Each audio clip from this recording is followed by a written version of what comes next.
On the morning of October 9, 2020, dispatchers across Bowie County, Texas, began receiving frantic calls that quickly escalated from confusion to horror. A young woman had arrived at a hospital carrying a newborn baby, claiming she had given birth on the side of the road. Medical staff immediately noticed something wasn't right. The infant was in critical condition. The woman herself showed none of the physical signs expected after childbirth. Her clothes told a different story than her words. So did her behavior.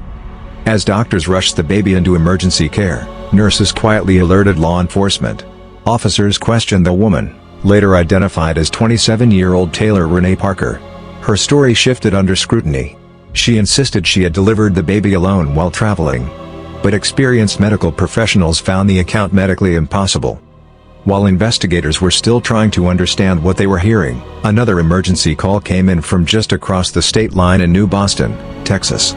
Inside a quiet home on Austin Street, first responders discovered 21-year-old Reagan Hancock gravely wounded. She had suffered catastrophic injuries in what investigators would later describe as one of the most disturbing homicide scenes Bowie County had ever encountered. Despite desperate efforts, Reagan died shortly afterward. Her unborn daughter had been forcibly removed from her womb. The newborn at the hospital and the crime scene in New Boston were connected. Within hours, detectives realized they were no longer investigating separate emergencies. They were hunting the person responsible for an elaborate deception that had been building for months, one rooted in fabricated pregnancies, manipulated relationships, carefully staged social media posts, and a desperate obsession that culminated in unimaginable violence. Veteran investigators would later testify that nearly every answer they uncovered raised even more unsettling questions. Friends struggled to reconcile the woman they thought they knew with the evidence unfolding before them. Family members searched for warning signs they had missed. Prosecutors would eventually argue that the crime was not impulsive but the final act of an extensive and deliberate plan. To understand how an ordinary Friday morning turned into one of Texas' most shocking criminal investigations, detectives first had to rewind months before Reagan Hancock ever opened her front door. Long before investigators learned Taylor Parker's name, people close to her believed she was preparing for one of life's happiest milestones. She spoke openly about being pregnant. She shared ultrasound images, maternity photographs, and updates on social media. Friends congratulated her. Family members offered support. Some even attended celebrations connected to the expected arrival of her baby. Behind the scenes, however, the pregnancy existed only in carefully maintained lies. According to prosecutors, Parker had spent months convincing nearly everyone around her, including her boyfriend, that she was expecting a child. Investigators later uncovered evidence suggesting she altered photographs, wore maternity clothing, and continuously adjusted her stories to keep the deception alive as the supposed due date approached. Taylor Parker lived in Texas and was described by acquaintances as someone who enjoyed outdoor activities, including hunting and fishing. She appeared active in her community and maintained relationships that, from the outside, looked ordinary. Nothing about her public image suggested the extraordinary crime prosecutors would later describe in court. Yet investigators would eventually discover that her false pregnancy was not a single lie but a complex web requiring constant maintenance. Each passing week increased the pressure. Every doctor's appointment she claimed to attend had to be explained. Every milestone had to be documented. Every question from family demanded another fabricated answer. As October 2020 approached, prosecutors argued that Parker had reached a point where maintaining the deception without producing a baby became nearly impossible. Meanwhile, about 40 miles away, Reagan Hancock was preparing for a very real birth. At 21 years old, Reagan was excited about becoming a mother. She and her husband, Homer Hancock, were expecting their first child together. Family members later described Reagan as kind, caring, and deeply devoted to those around her. She was nearing the end of her pregnancy and eagerly anticipating meeting her daughter. Like many expectant mothers, Reagan documented her journey online. She posted photographs. She shared updates. She connected with other mothers through social media.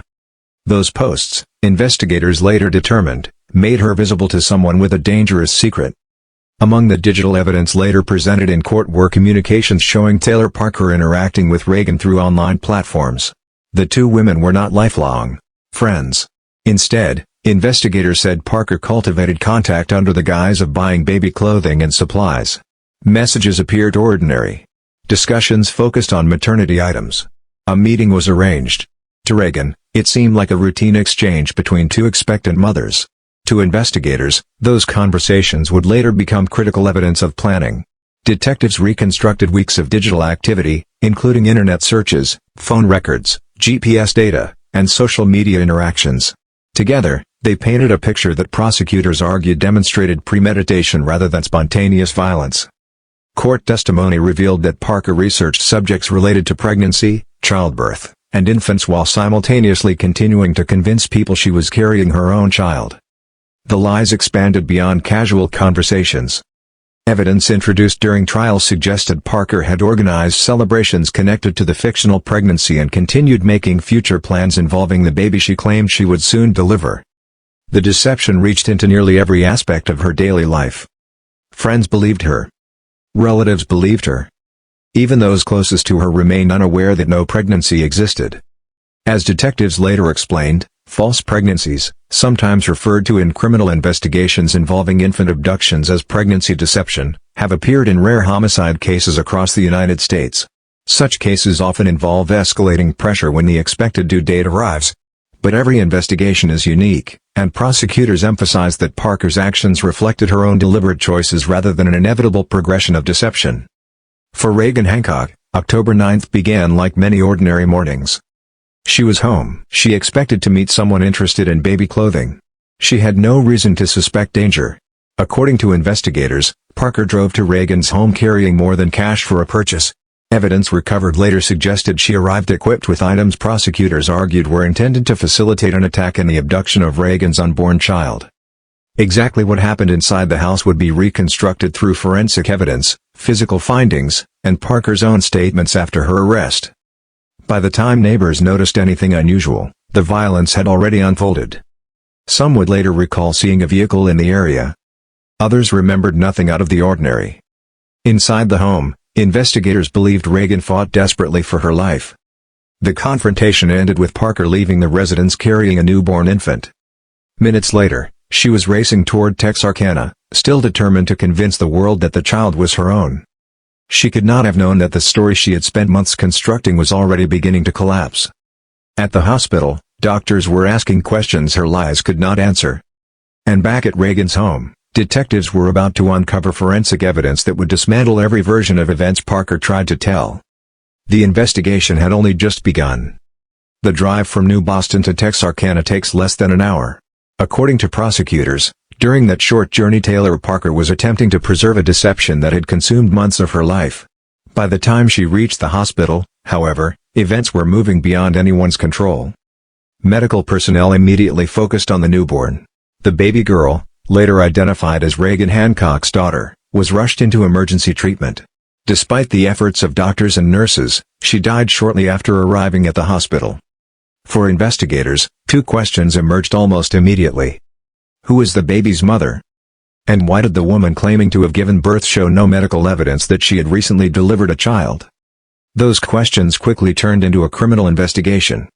While hospital staff continued treating the infant, officers interviewed Parker. According to testimony presented during trial, her explanation changed as investigators pressed for details. She claimed she had gone into labor while traveling and delivered the baby herself. Medical professionals challenged that account almost immediately. Doctors observed that Parker showed none of the physical signs consistent with someone who had just undergone childbirth. There was no medical history supporting her claims. The evidence simply did not match her story. At nearly the same time, officers in New Boston were processing a homicide scene unlike anything many of them had encountered. Inside Reagan Hancock's home, investigators documented every detail. Crime scene technicians photographed each room before collecting physical evidence. Bloodstain patterns, footwear impressions, DNA samples, and trace evidence were carefully preserved. Detectives soon learned that Reagan had arranged to meet a woman interested in purchasing baby clothes through social media. That detail immediately drew attention. Investigators subpoenaed Facebook records, reviewed messenger conversations, and reconstructed the communication between Reagan and Parker. The messages appeared friendly. Routine. Nothing about them openly suggested violence. Yet together they revealed something critical. The meeting inside Reagan's home had not been random. It had been arranged in advance. As investigators layered digital evidence over the physical timeline, Parker quickly became the primary suspect. Her cell phone records placed her in the area. Vehicle information aligned with witness observations. Surveillance footage from businesses along the route documented portions of her movements before and after the killing. Each new piece of evidence narrowed the timeline. Search warrants expanded the investigation. Detectives examined Parker's phone, computers, internet history, and social media accounts. According to prosecutors, those searches uncovered months of fabricated pregnancy updates. Investigators found photographs portraying Parker as pregnant. Messages discussing an expected due date. Conversations with friends planning for the baby's arrival. None of it reflected reality. Perhaps even more significant were online searches and communications that prosecutors argued demonstrated preparation rather than impulse.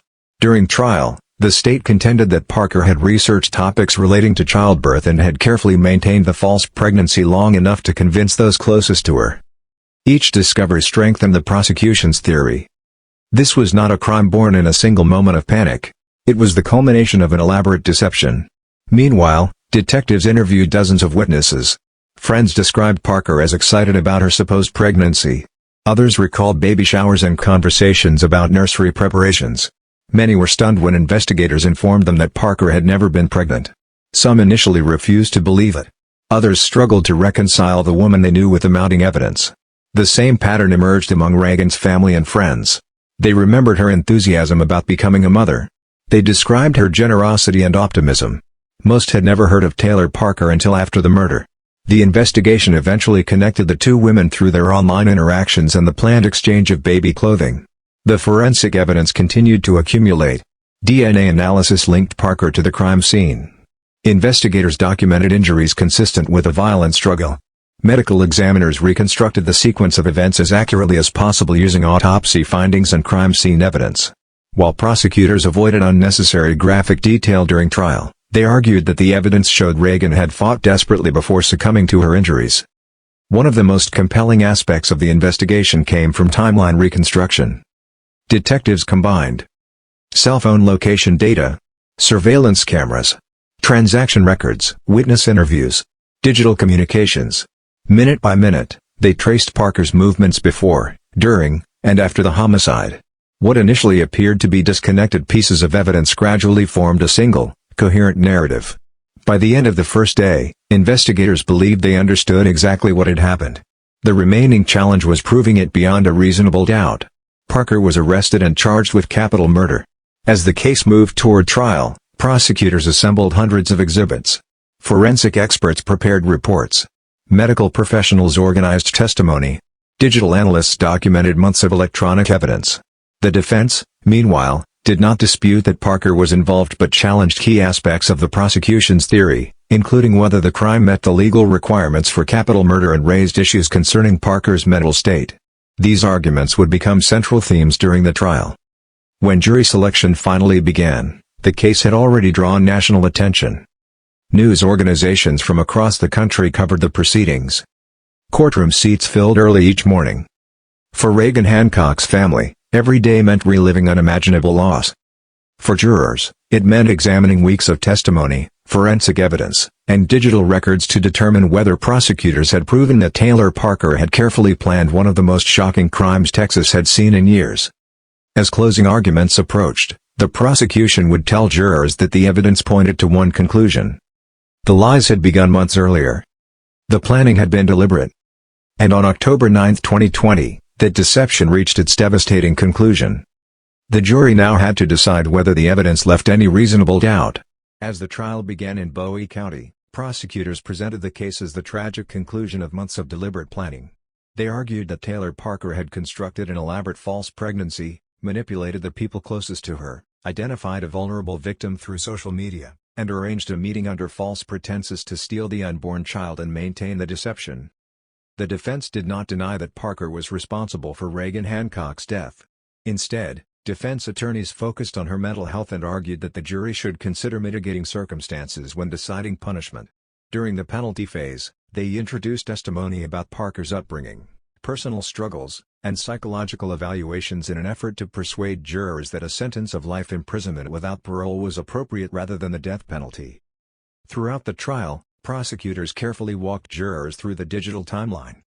Cell phone records placed Parker near Reagan's home. Facebook Messenger conversations showed how the meeting had been arranged. Surveillance footage documented portions of Parker's travel before and after the crime. Medical experts explained why Parker's claim of having given birth was medically impossible.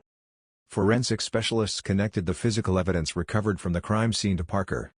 Piece by piece, the prosecution argued that the evidence formed a complete and uninterrupted chain. One of the most emotional moments came from Reagan Hancock's family. They described her as a loving wife, daughter, and soon-to-be mother whose future had been stolen just weeks before she was expected to welcome her first child. Their testimony reminded jurors that the case was not only about evidence and timelines but about a young family forever changed. The jury also heard evidence concerning the infant, later named Braxlyn Sage Hancock by her family. Although doctors fought to save her after Parker brought her to the hospital, she died shortly after arrival. Prosecutors argued that Reagan and her daughter were both victims of the same calculated crime. After weeks of testimony, attorneys delivered their closing arguments. The prosecution told jurors that this case was driven by planning, deception, and intent. They argued that Parker's months-long fake pregnancy, the online communications with Reagan, and the evidence collected during the investigation left no reasonable doubt about what had happened on October 9, 2020. The defense urged jurors to weigh Parker's mental condition and personal history when considering punishment, asking them to spare her life. Following deliberations, the jury found Taylor Parker guilty of capital murder. The proceedings then moved into the punishment phase. After hearing additional evidence and victim impact statements, the same jury returned with its final decision. Taylor Parker was sentenced to death. It was the first death sentence imposed on a woman in Texas in several years. Under Texas law, the sentence is subject to an automatic appellate review, and the appellate process in death penalty cases can take many years before any sentence becomes final. For Reagan Hancock's family, the verdict could never restore what had been lost. In public statements, they expressed gratitude to investigators, prosecutors, medical personnel, and the jury for their work while continuing to honor Reagan's memory and the brief life of her daughter. Friends and members of the New Boston community held vigils and memorials, remembering Reagan for her kindness and excitement about becoming a mother. The case drew national and international media attention because of its rare and disturbing circumstances. Criminal justice experts pointed to it as one of the most significant examples of a homicide involving a prolonged pregnancy deception. Investigators also noted how digital evidence, including social media messages, location data, and electronic records, played a central role in reconstructing the crime and securing a conviction. Some crimes are committed in moments of anger. Others unfold through months of calculated deception. The murder of Reagan Hancock belongs to the second category. The violence that shocked a Texas community did not begin on October 9, 2020. According to the evidence presented in court, it began with a lie, a fabricated pregnancy that demanded constant reinforcement until reality could no longer sustain it. Every false update, every staged photograph, and every invented milestone pushed Taylor Parker further toward a decision that would devastate multiple families. For investigators, the case demonstrated the value of meticulous forensic work and digital evidence. For Reagan's loved ones, it became a lifelong reminder of the future that was taken from them. And for the public, it served as a sobering example of how manipulation, obsession, and deception can escalate into unimaginable violence. Some crimes happen in an instant. Others are built through months of lies, manipulation, and silent warning signs that become clear only after it is far too late.